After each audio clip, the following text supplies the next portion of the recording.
And y'all, it's me coming back at you again with another vid. Excuse me for being out and about, so you might be hearing a lot of cars come by or a lot of people walking through. But I'm just getting my out and about, get my day out the way. But needless to say, I'll try to make this video as quick as possible. As some of you may have been made aware already, the WBCs came out and made one probably the most bizarre moves I've ever seen a sanctioned body do, which is probably not too surprising to me.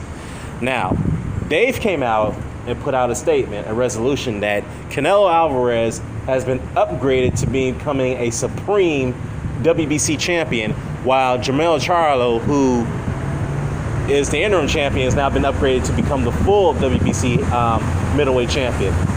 Now, I'm very confused, if not perplexed, about this situation here because, the bus is just, wait for this bus to get by here.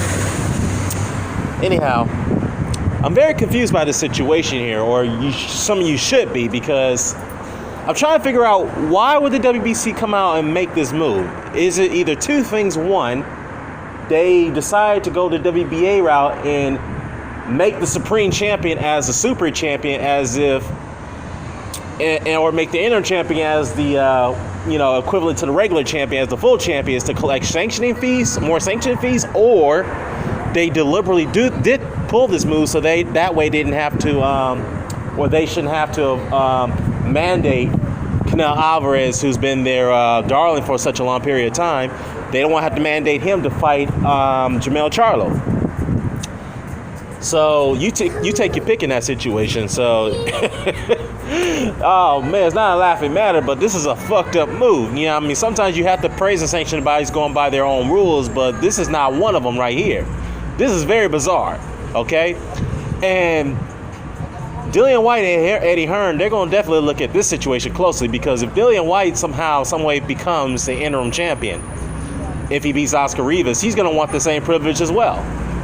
And seriously, I mean, I know some people are going to equate this situation with Dillian Whyte's situation over to this. No, that's a totally different situation.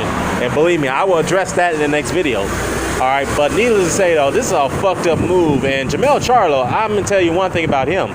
He said yesterday that he's not surprised, he's not upset that they haven't mandated him to fight Canelo yet.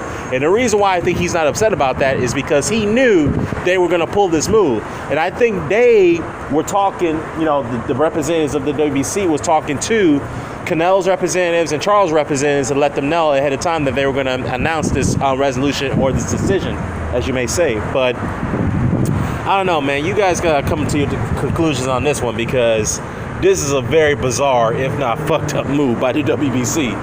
Real talk. I mean, this is very bizarre.